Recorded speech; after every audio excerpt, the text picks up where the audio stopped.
So I finally finished another Dariacore track, which means today I can do a Dariacore mastering tutorial. I tried to do this live a couple times yesterday, and my CPU just couldn't really handle all the mastering plugins on the chain. So we're gonna just be going over the greatest hits, the stuff that I can tips wise give you that'll be helpful.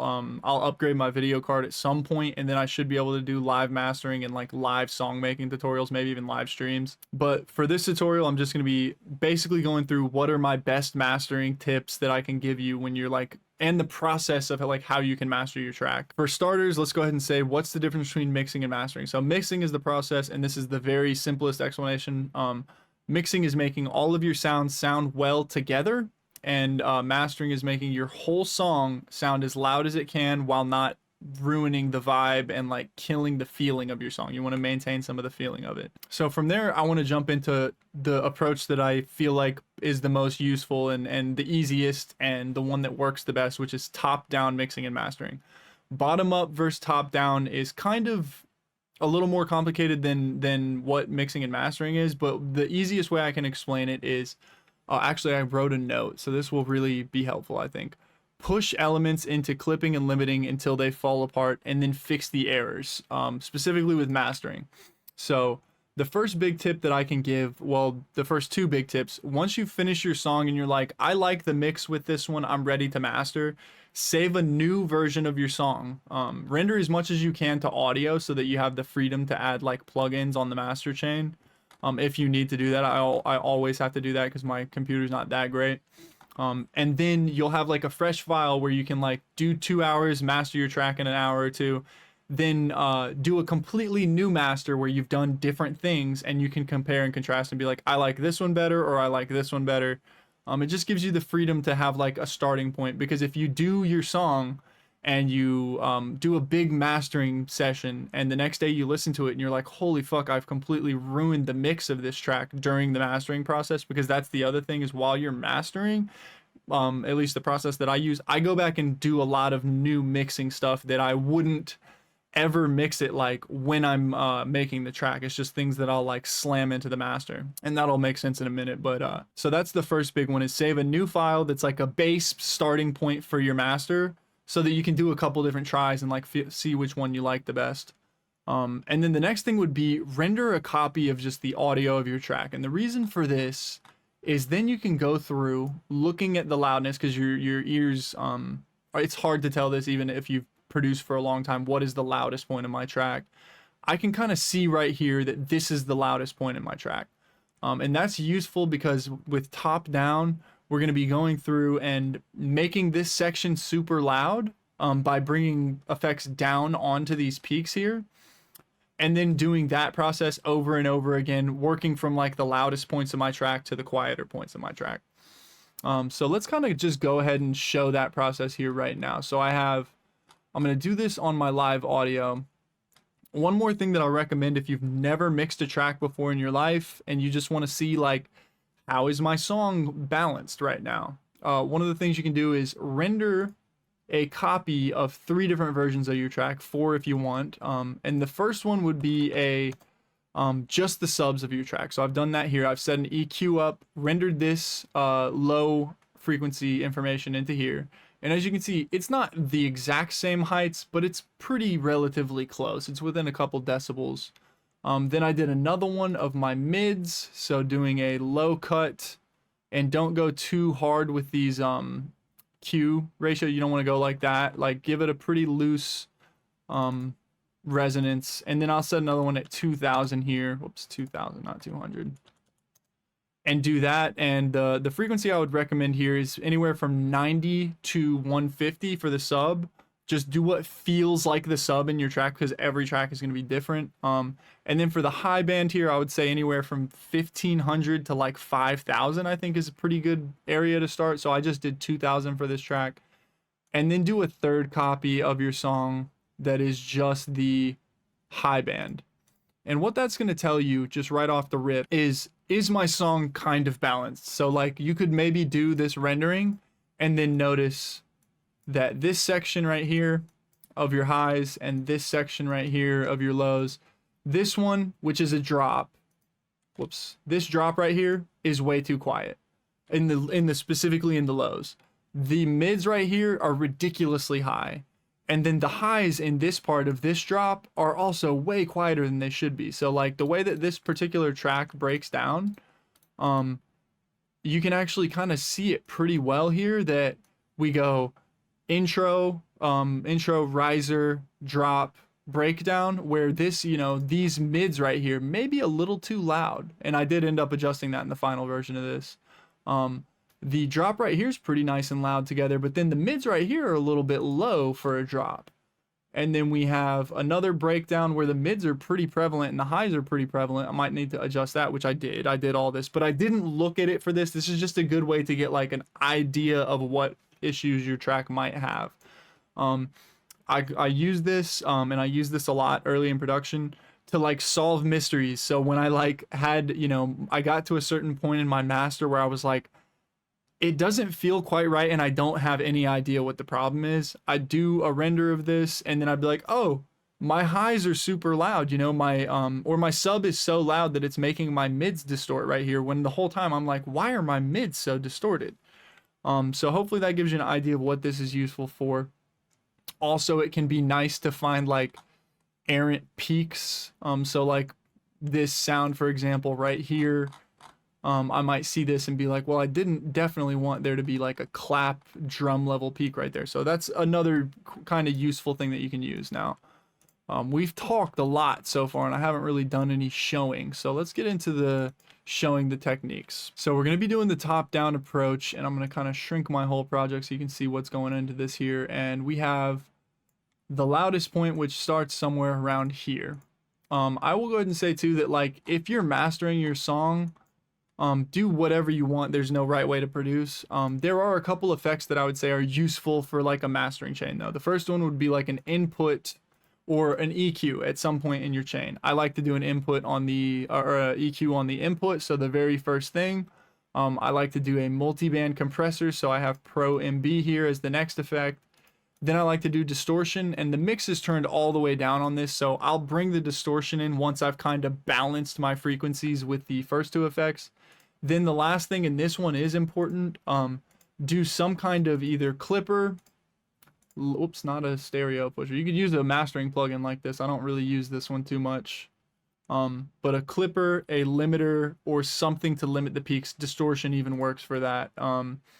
But you can use an expensive limiter or a super cheap or free if you already have FL Studio, Fruity limiter, or a expensive one like Pro L2, which is nice and useful and very transparent sounding, where like sending it through a clipper is good for Dariacore or Dubstep because you can really clip your frequencies without ruining your track, compared to like making a hip hop beat or something where you don't want it super distorted. So the starting effect that I'm going to start with is a Pro Q3 and a Pro MB, and we're going to do from the very beginning clipping on the master. And I'll just show the top down approach for half a second. So I have this song right here.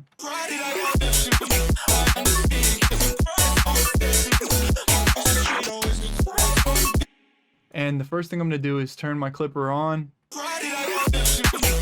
And instead of bringing my ceiling down, I'm going to push the gain on my entire track.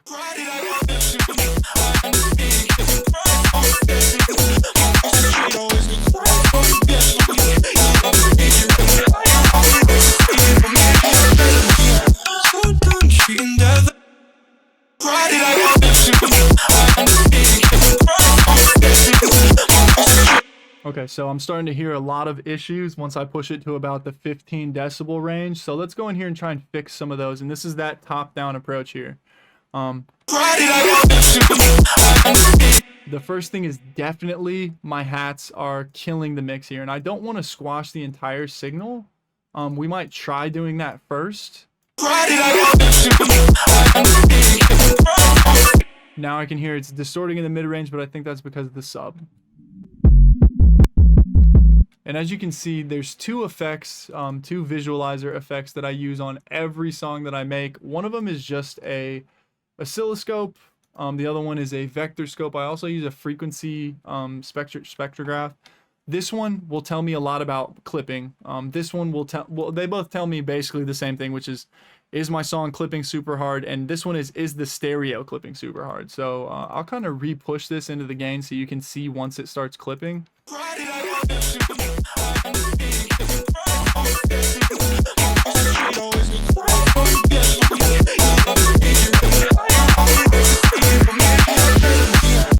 So you can see it's once this turns into a diamond shape, and I'll really push it so you can see what that looks like.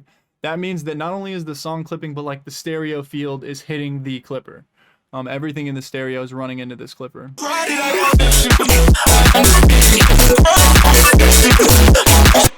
So that's definitely way too distorted, but we're gonna kind of run with this, and I'm using this to see like, are my different elements of my track all hitting that clipper as well. Okay, so I'm going to move this up, and I will I guess I'll have to move these down so you can also see them. But I'm going to kind of use that as a reference to see, like, for example, right here, is my sub clipping already? And you can hear it and you can see it there. It's running into the clipper. So let's bring the sub down a little bit.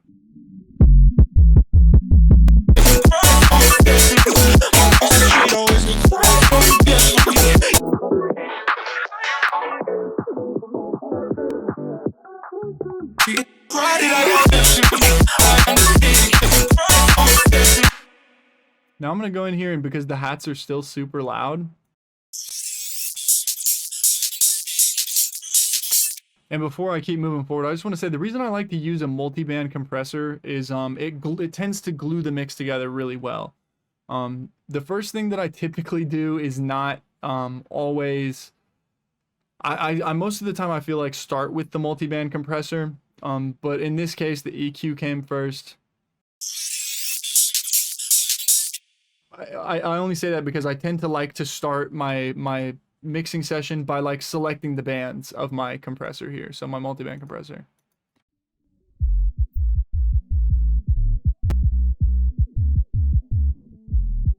So that just sounds like my sub right there. We could even go smaller. Now I'm going to add another band and leave my sub band on.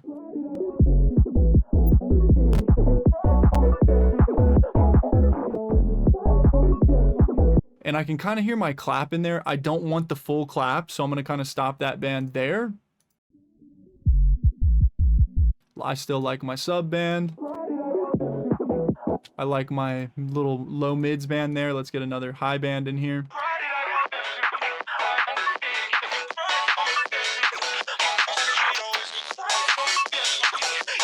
Okay, and you can kind of hear the saw is starting to come in this range, so I'm going to bring this down a little bit.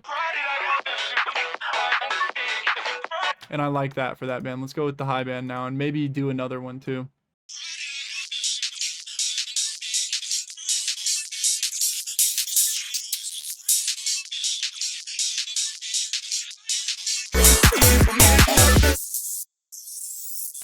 See, and this is just like a nice little crispy high band. I'm gonna leave this one and make this my high band. And then sometimes I go all the way to the top. I kind of like leaving it a lot of the times. Okay, now there's one thing that this is telling me right here, which is we have errant or unuseful high frequency information. One of the reasons for doing one of these like low bands that moves down onto the signal, you can even do this with Fruity Parametric EQ3. You just use this little headphones icon to solo out frequencies, and I'll turn these off so I can do this one alone. And this will just kind of give you, oh, how do you do this again? Is it shift click? Yeah, so you can shift click, and I'm going to set this to be a low pass band, and I'm going to make it relatively sharp, reset the resonance, and then I'm just going to slide this band down holding shift.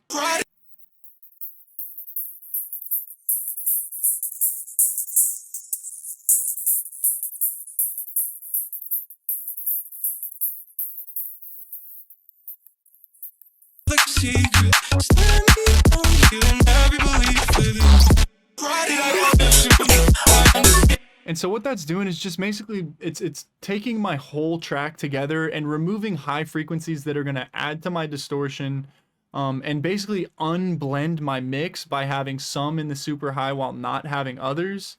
And it's almost like a gluing technique. So I'm going to do the same thing, but just with my Pro Q3 instead.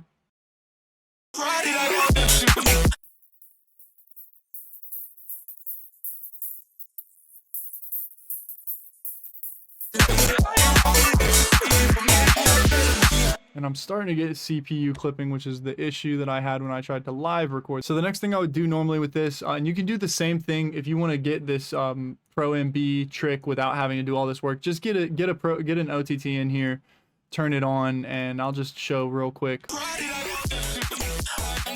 Turn the depth way down.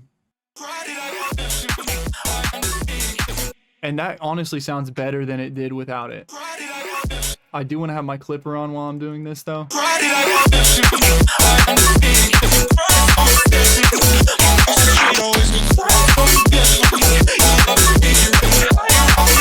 And I'd also adjust my bands here to whatever sounds right. So that's kind of like a cheap, since I know not everybody's going to have the Pro MB, that's a cheap way of doing this. So I'll speed through this Pro MB real quick just so everybody doesn't have to watch a bunch of stuff about a plugin they don't have. I'm going to turn my little visualizers back on. Now, one of the things is slower compression on the low end, I think works best, and then faster compression on the high end. So I don't want to kill my kick transient by doing this. It's gluing my signal together, but at the expense of my punchier sounding kick.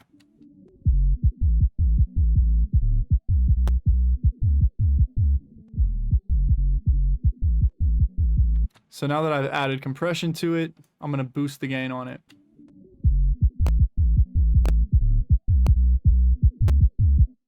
And then I'll solo my next band, do the same thing.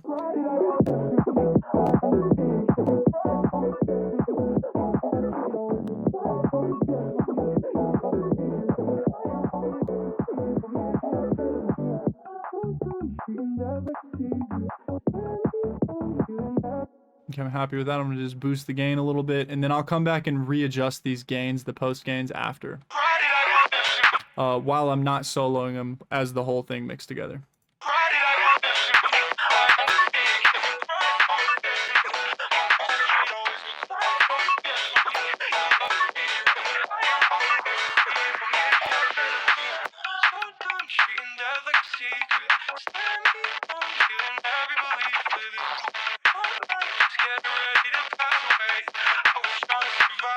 And that one just sounds like it's too loud in general already. That probably is coming from my EQ there, so I could adjust that.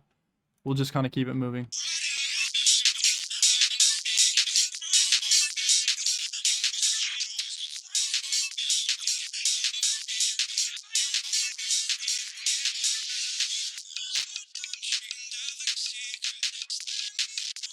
Okay, that's decent.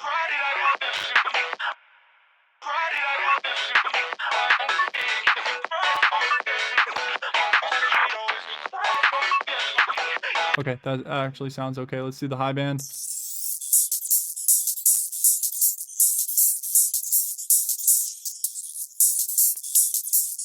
And I'm basically just trying to bring it down to where it's not clipping super hard.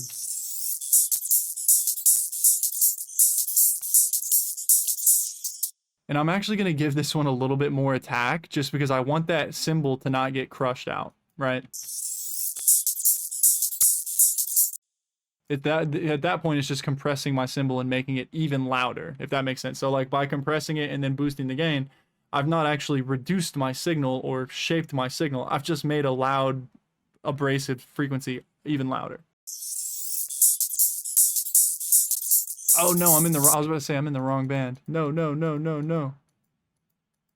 That's where it was. Right?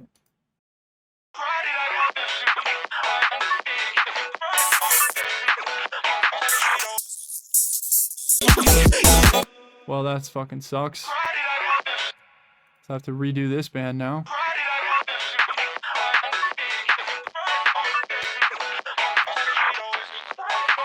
Okay, I think that's decent. Let's go into this band. That's one of the most annoying things about Pro Q3 or Pro MB, which is when I switch bands to solo a new band, I'm gonna work on it. Why fucking not switch the goddamn band with me? I don't know why they designed it like that, but whatever.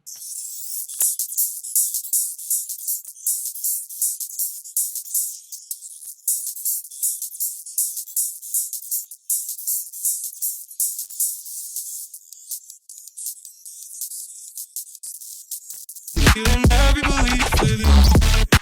now I'm going to start boosting my outputs on these. I'm going to kind of reduce these two just to start at the same place.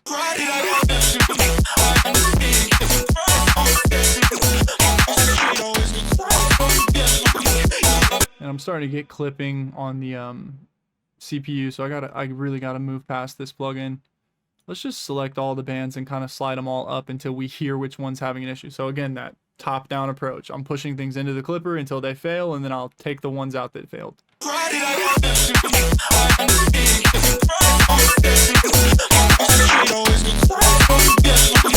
Okay, first thing that failed is this band. It's just too loud right here. Let's bring it down.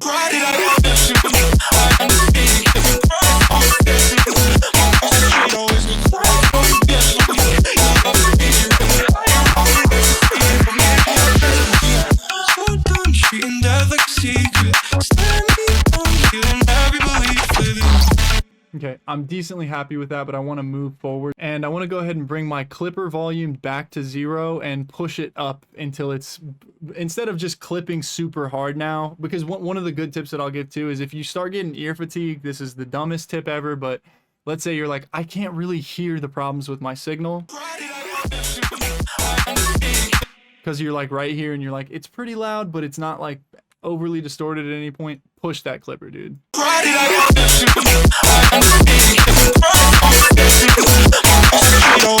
Right, help yourself hear what the issues are. So we're gonna kind of bring this to a more manageable level now that I've gotten a multiband compressor on it and some decent sounding clipping.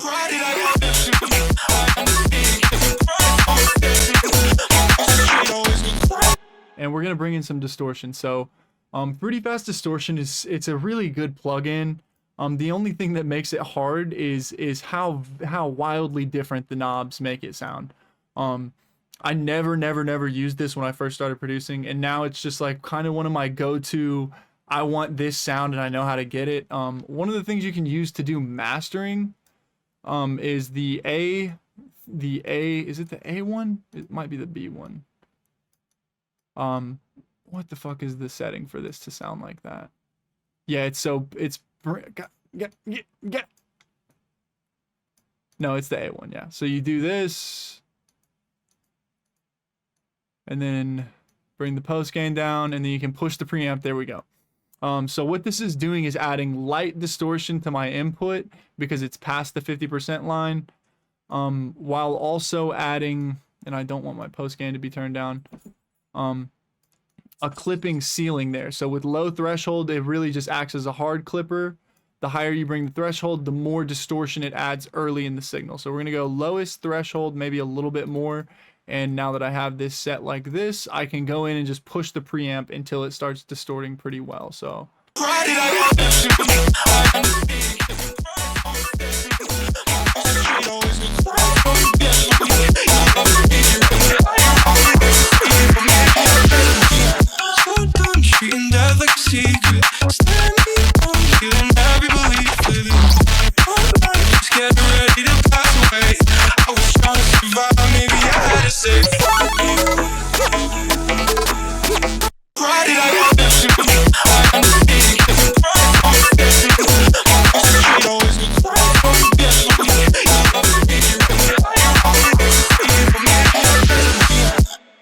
distortion is something I'd recommend for your master if you're doing Dariacore. It can just be really useful. And then just remember, you got a mix knob here. So like if you get it toned in where you're like, I like this sound,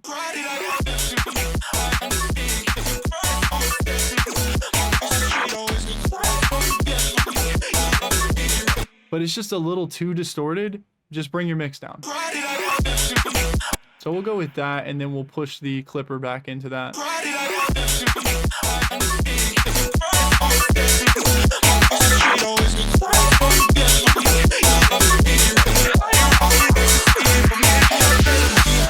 So we'll call that a decently mastered loud. And what this really is from this point on out is just repeating that process we did with every section of the track. So I'm going to move this out of the way, and I want to save some time to go to my actual mastering file where I mastered this track and talk about that. So I'm going to kind of speed through this, but then the next thing would be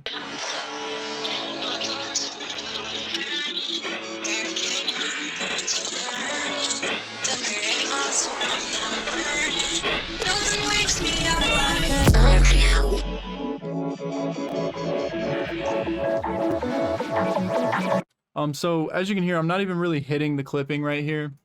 So let's go to a louder part. And then you could snug all this stuff up by remixing it. The only thing is or pushing pieces up of it. And I will say the first thing that I recommend, adjust the volume. Don't go in and EQ everything first. Volume first. If that doesn't work because there's issues, go in and fix the issues with an EQ. Don't start with EQs. Let's actually move to this section though that's closer to the piece I just did.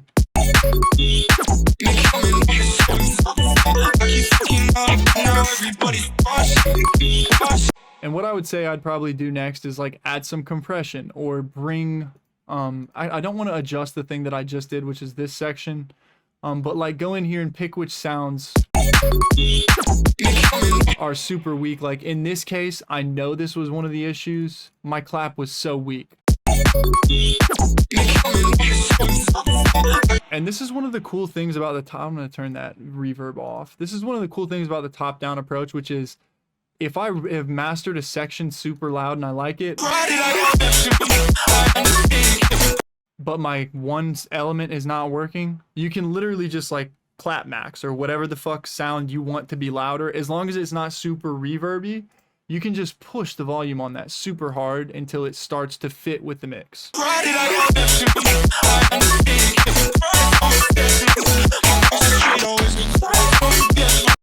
And if we look at the audio file on the input here, I'll put this above my last thing. The clap is going to be way louder than the rest of my mix. But that's okay because in context with my mastering chain,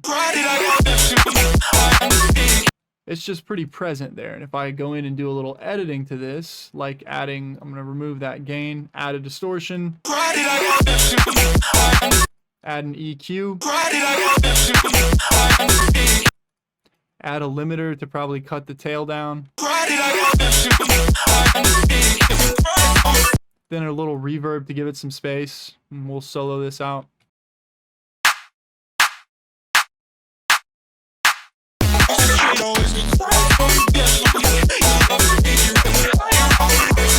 Yeah, and it's really slammed into the mix, but like it works decently okay. So that's another thing that you can do anytime that you're like running into issues is your drum's not punchy enough, just slam it into the clipper. That's the thing that I've heard Virtual Riot talk about, which is just pushing the volume on something until it's ridiculous, like perhaps this clap right here.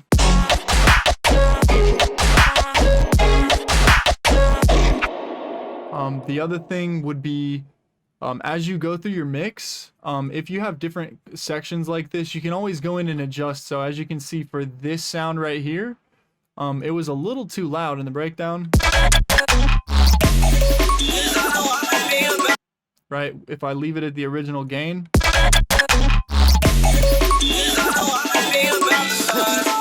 Well, it doesn't sound too loud with this mastering chain, but the other one that I did that I'm about to show, it was way too loud. So instead of going in here and like adjusting an EQ and like bringing the entire gain of this down, I can just go in and say like, man, this is a little too loud. Let's drop the volume on that. I do this all the time with my risers.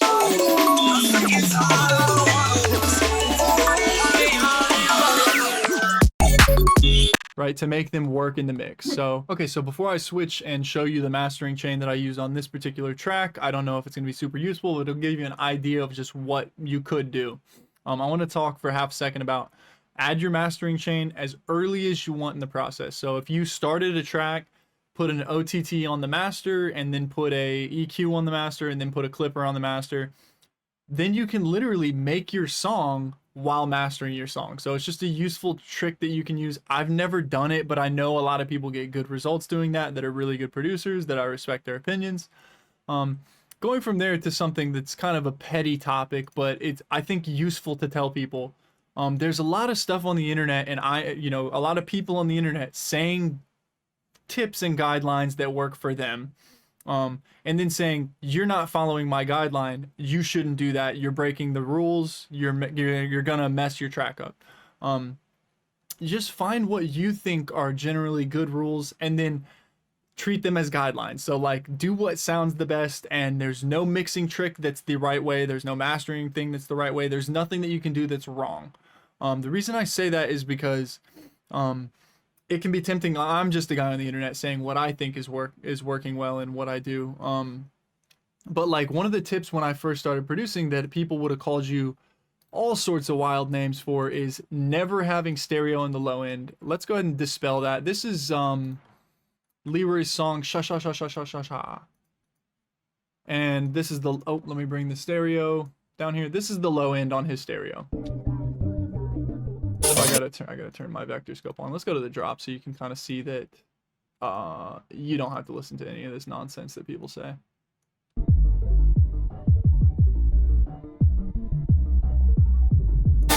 So while some people are going to be out there and give you a bunch of flack, I mean, they won't give you flack because you're not showing your workflow, but like all this flack that I get about you're ruining your phase, this is the wrong way, you can't clip shit into the master, everything's fucked up with this. If you listen to that, it's just gonna hold back the options that you have and limit you to making music the way someone else wants to make music. Make music however the fuck you want. That's what I'm going to continue doing. It does aggravate me to no end to get like 30 of those comments a day. It's not 30 a day, but enough that I'm like, Jesus Christ, dude. These poor folks making songs based off of some video that some guy put out that said, don't do this or don't do that. The phase ones I understand because phase is important. I just don't, you know, when I'm producing, I don't think about that because I'm listening to the song. I want to know what sounds good. I don't want to think about, is my phase correct? Because if it sounds bad, I'll just get rid of it, you know? And if somebody else thinks it sounds bad, it's like, I don't fucking care if you think it sounds out of phase. But I will tell you this, I've never gotten a comment on a track that said, this track's phase is all fucked up, because you can't tell by listening to it. That's one of those things where you're like meta producing and taking information that you know based off of the producer knowledge and trying to imprint that on somebody's track. I think it's just all silly stuff to worry about. So I'm sorry for that tangent, but let's go into what I did to master this actual song. So my chain here, we'll start with the clipper, is a clipper with not too much gain. So let's add the first thing, which is a Pro Q3 that I've done some side EQing on, and that low frequency high shelf trick at the 1700 hertz mark. Let's move to a more loud part of my track so you can kind of get an idea of what it's doing. So I'm gonna take a guess here and say one of my effects adds a ton of loudness to my song. So which one is it gonna be? Probably the Pro MB. No, that's compressing it downwards. Pro Q3, nope, another sideband EQ job. Gotta be this one.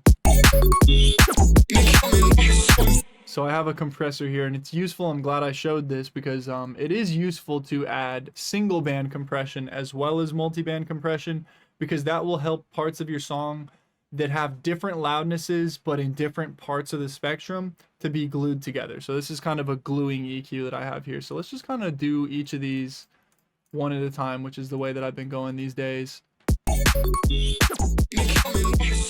So I'm reducing my stereo a little bit on the high end, and then I add a multi-band compressor.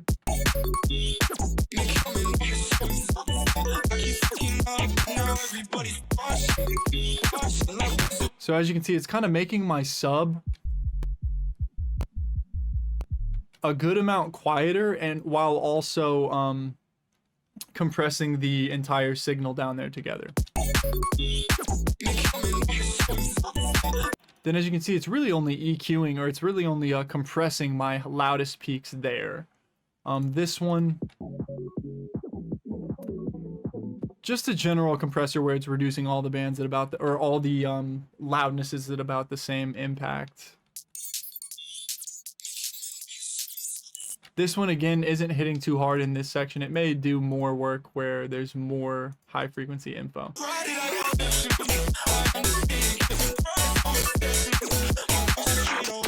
So you can almost think of this whole Pro Q3 or this whole multi-band compressor as just making my mids, the vocal range, be a standout piece. Let's add this other EQ. And I'm gonna have to exit out of this. and show.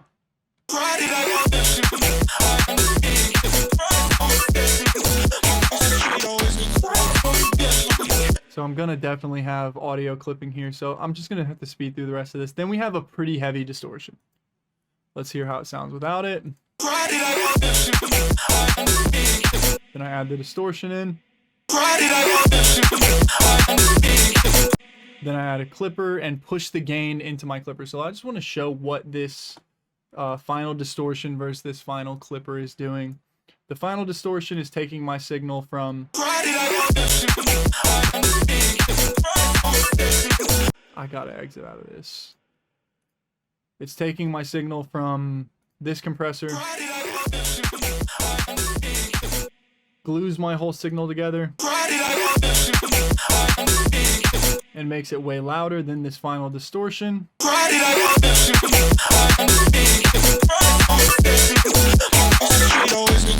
Since it has a curve that's above the 50% line, which if you look at a wave shaper, you'll see that's the 50% line. So you can think of this pretty fast distortion as basically just doing exactly this, almost a little bit of a bump right here. That's kind of what it's doing. Let's get rid of the wave shaper. And so it's making the quieter parts of my signal louder. The only thing is it's not quite at the loudest point that it could get. It's not hitting the 0 point. So then I run it into a final finishing clipper where oversampling is turned off, because if you have oversampling on, you start getting some stuff that's above the 0 point, so I want that off. So that's just finishing my track. I know that this has probably been a super long tutorial, so I'm gonna go ahead and end it there. But and so that's gonna do it for this one, y'all. I know it's been a long one. I just want to say a couple things before I end this one. First of all, I have no name for this track, so best name in the comments with the most likes or whatever, that's what this track's gonna be named. And then I'd like to do a live mastering tutorial where I master something live. So if you have an already mixed finished track that you want to get mastered, send it to me via SoundCloud Messenger, Twitter Messenger, or Instagram Messenger, and I may make a video out of mastering your song. You can support on Gumroad or by buying sample packs on Gumroad or stuff on Gumroad, or I do Patreon if you want to support on there. If not, if you made it to this point in the video, thank you for sticking through. I will see you in the next one after I play this song, so you can kind of get an idea of what you want to name it.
Everybody's watching like it's a visual big cars. But a Friday like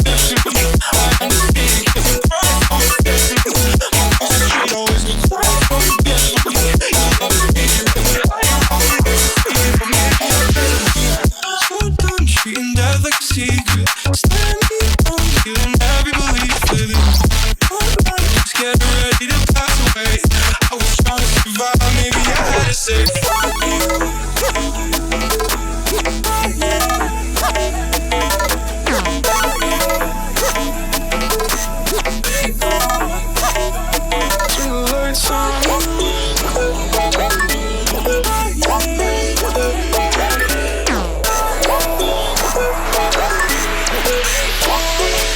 I'm living in a nightmare.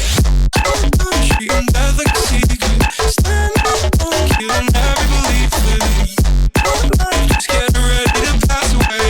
I was trying to survive, maybe I had to say fuck you. 'Cause I know